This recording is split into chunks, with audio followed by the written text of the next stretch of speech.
Hello students, आज हम Gibbs ऊर्जा और सेल का विद्युत वाहक बल के बीच क्या रिलेशन है इसके बारे में चर्चा करेंगे। तो आइए चलते हैं।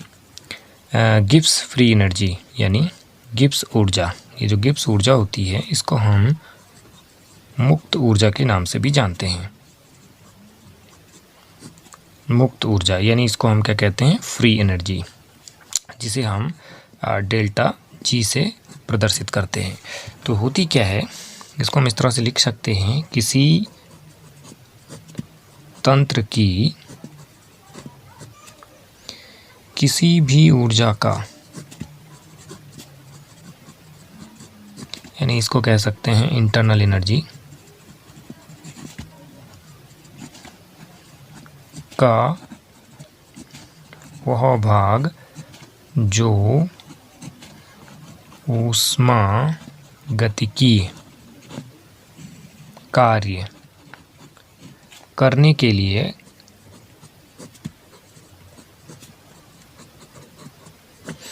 उपलब्ध है।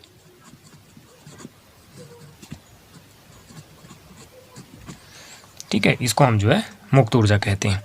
जैसे मान लीजिए ये कोई सिस्टम है, ये एक सिस्टम है, इसके पास मान लीजिए 200 जूल की ऊर्जा है। ये इसकी टोटल ऊर्जा है, ये इसकी टोटल एनर्जी है, इसकी टोटल एनर्जी है। और इसमें जो है कुछ इसकी जो कार्य करने के लिए जो उपलब्ध ऊर्जा है वो मान लीजिए 100 जूल है। तो ये उपलब्ध ऊर्जा है, यानी कोई भी सिस्टम जो है, कोई भी सिस्टम अपनी पूरी ऊर्जा का उपयोग नहीं कर सकता कोई भी कार्य करने के लिए। यानी वो जिस ऊर्जा का उपयोग करता है उसी ऊर्जा को हम क्या कहते हैं, मुक्त ऊर्जा कहते हैं। वो अलग अलग सिस्टम के लिए अलग अलग हो सकती है। ऐसा मान सकते हैं हम कि इस सिस्टम के लिए जो मुक्त ऊर्जा है वो क्या है, आपकी मुक्त ऊर्जा वो जो है 100 जूल है। ठीक है, अब ये सिस्टम कोई काम करता है, वर्क होता है इसमें। मान लीजिए इस सिस्टम में हम जो है कोई कार्य करते हैं, वर्क करते हैं, तो इसकी मुक्त ऊर्जा वो क्या हो जाती है, 50 जूल रह जाती है। तो ये जो किया गया कार्य होगा यहाँ पे, यानी यहाँ पे जो वर्क होगा, वर्क बराबर क्या होगा, यानी वर्क हम कैसे निकालेंगे, वर्क बराबर होगा मुक्त ऊर्जा में परिवर्तन, मुक्त ऊर्जा में परिवर्तन, मुक्त ऊर्जा में परिवर्तन। तो मुक्त ऊर्जा में परिवर्तन है ना, यानी डेल्टा जी, इसको हम क्या लिख रहे हैं, डेल्टा जी लिख रहे हैं। तो वर्क जो है मुक्त ऊर्जा में परिवर्तन के बराबर होगा। तो मुक्त ऊर्जा में कितना परिवर्तन हुआ, यानी क्या लिखते हैं, फाइनल, ये फाइनल स्टेट हो गई इसकी, जैसे कि थर्मोडायनेमिक्स में पढ़ते हैं। और ये क्या हो गई, इनिशियल, ये इनिशियल स्टेट हो गई, ये फाइनल स्टेट हो गई। तो हम क्या करेंगे, फाइनल माइनस इनिशियल होता है, तो क्या होगा 50 माइनस 100 जूल, तो बराबर क्या हो जाएगा, ये माइनस 50 जूल, माइनस 50 जूल हो गया। यानी आप क्या कर रहे हैं, 50 में से तो माइनस 50 जूल, यानी ये वैल्यू क्या आ रही है, नेगेटिव वैल्यू आ रही है। डेल्टा जी यहाँ पर जो है नेगेटिव होगा। तो इस तरह से हम लिख सकते हैं यहाँ पर delta G is equal to W यानी वर्क। तो यहीं से हम अब आगे अपने सिस्टम इस विद्युत यानी सेल के लिए हम इसको कंसीडर करेंगे। तो ये आप समझ गए होंगे। यदि यहाँ से और वर्क होता है इसमें, यानी यहाँ पर फिर वर्क इसमें होता है, तो इसकी मुक्त ऊर्जा मान लीजिए 40 जूल रह जाती है। तो हमारे पास यहाँ पर डेल्टा जी का वैल्यू कितना आएगा, 40 माइनस 50 हो जाएगा, तो माइनस 10 जूल। तो इस तरीके से ये जो है चलेगा, माइनस 10 जूल हो जाएगा। तो माइनस ये हमेशा डेल्टा जी इसके लिए, इस वर्क के लिए ये होगा, नेगेटिव होगा। तो यहाँ पर जो वर्क हो रहा है वो किसके कारण हो रहा है, चेंज इन फ्री एनर्जी यानी मुक्त ऊर्जा में परिवर्तन के कारण वर्क हो रहा है। अब मान लीजिए कोई सेल है, तो जो सेल है, सेल के लिए जो कार्य होगा उसे विद्युतीय कार्य कहेंगे, उसे विद्युतीय कार्य कहा जाएगा, उसे हम जो है विद्युतीय कार्य कहेंगे। तो विद्युतीय कार्य क्या हो जाएगा, यानी W electrical is equal to क्या हो जाएगा, इसको क्या लिखते हैं हम, आवेश गुणा विभव, ऐसे लिखा जाता है, आवेश गुणा विभव।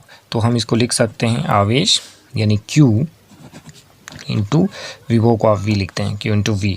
तो इसको हम ऐसे भी लिख सकते हैं N electron into V, N electron into V के टर्म्स में इसको लिख सकते हैं। N इलेक्ट्रॉन ये नंबर ऑफ इलेक्ट्रॉन्स होते हैं, इस तरीके से हम इसको लिख सकते हैं। तो ये यहाँ पर यदि हम इसको सेल के केस में लिखते हैं, ये विभव होता है इलेक्ट्रिकल वर्क, तो हम सेल के इलेक्ट्रिकल वर्क के लिए यानी सेल के विद्युतीय कार्य को हम कैसे प्रदर्शित करेंगे? विद्युतीय कार्य, सेल का जो विद्युतीय कार्य होगा वो क्या हो जाएगा? W इज इक्वल टू हो जाएगा हमारे पास, हम इसको लिख सकते हैं N F into E cell, N into E cell, ये जो है सेल का विद्युतीय कार्य हो जाएगा N F into E cell. N क्या है यहाँ पर? N जो है यानी N बराबर है इलेक्ट्रॉनों की संख्या, F जो है वो है 1 मोल इलेक्ट्रॉन पर आवेश, ये 1 मोल इलेक्ट्रॉन पर आवेश है, और इसका मान जो होता है वो होता है 96,500 कूलाम। ये होता है आपका इस तरीके से वर्क, ठीक है। तो ये वर्क किसके बराबर होता है? माइनस डेल्टा जी के बराबर। तो ये जो हमारे पास ये फार्मूला निकला है और इस फार्मूले को हम रख सकते हैं, तो हमारे यहाँ पर क्या जाएगा? Minus delta G is equal to हम इसको क्या लिख सकते हैं? एन एफ ई सेल, ऐसा हम इसको लिख सकते हैं। क्या हम इसको ऐसे भी लिख सकते हैं? Delta G is equal to minus N F E cell, ऐसे हम इसको लिख सकते हैं। तो ये हमारा एक रिलेशन हो जाता है यहाँ पर इस तरीके से कि भाई delta G is equal to minus N F E cell. यदि हमको इसको स्टैंडर्ड स्टेट में लिखना हो तो कैसे लिखेंगे?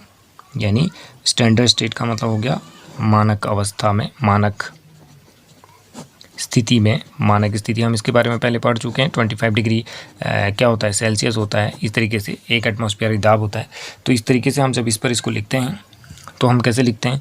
इसको हम इस तरह से लिख सकते हैं, delta G not is equal to minus N F E not cell. इस तरीके से हम इसको लिख सकते हैं। तो ये हमारा जो है फॉर्मूला यहाँ पे हो जाता है। तो अब कुछ कंडीशंस के बारे में हम पढ़ सकते हैं इसमें, यानी जो डेल्टा जी होता है, यहाँ जो हमने डेल्टा जी की बात की थी, ये एक स्वतः प्रवर्तिता को भी परिभाषित करता है, स्पॉन्टेनिटी को भी परिभाषित करता है। तो स्पॉन्टेनियस रिएक्शन क्या होती हैं? जो अपने आप हो जाती हैं। तो उसके लिए जो है स्पॉन्टेनिटी के लिए डेल्टा जी का मान हमेशा जो है नेगेटिव होना चाहिए, यानी स्पॉन्टेनिटी के लिए delta G should be negative. ये हमको ध्यान रखना है कि स्पॉन्टेनिटी के लिए यानी स्वतः प्रवर्तित अपने आप होने वाले प्रक्रमों के लिए जो मुक्त ऊर्जा परिवर्तन होता है वो नेगेटिव होता है। यहीं से ये चीज़ आई है कि जो सेल रिएक्शन होगी उसके लिए डेल्टा जी का मान नेगेटिव होगा। कब? जब ये सेल पॉजिटिव होगा, ई सेल जब पॉजिटिव होगा। यदि ये नेगेटिव होगा तो ये पॉजिटिव हो जाएगा, तो सेल रिएक्शन अपने आप नहीं होगी। सेल को खुद से काम करने के लिए या सेल जो है विद्युत धारा बनाएगी कि नहीं बनाएगी वो इस पर निर्भर करेगा, ई सेल पर। ये पॉजिटिव यदि है तो सेल काम नहीं करेगी। तो इसको हम नोट कर सकते हैं। अब इनको देख लेते हैं। पहला है कि यदि डेल्टा जी का मान नेगेटिव है तो सेल अभिक्रिया जो है स्वतः प्रवर्तित होगी। स्वतः प्रवर्तित का मतलब है अपने आप होगी। और ये कब होगा? स्वतः प्रवर्तिता इस केस में तब लगेगी, यानी delta G is equal to minus N F E cell. इसको स्टैंडर्ड स्टेट में कर सकते हैं हम लोग। ये कब होगा? जब ये वैल्यू जो है क्या होगी? ये वैल्यू पॉजिटिव होगी। ये वैल्यू क्या होगी? पॉजिटिव होगी।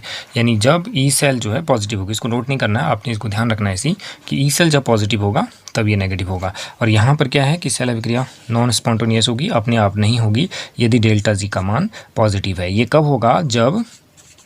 जब हमारे पास ई सेल या ई नॉट सेल जो भी हो वो क्या होगा? वो यदि नेगेटिव होगा। तो यहाँ पर जो है ऐसी स्थिति में सेल कार्य नहीं करेगी, सेल कार्य नहीं करेगी। इस स्थिति में सेल काम करेगी और चूँकि जो सेल अभिक्रिया होगा वो साम्यावस्था में होंगी।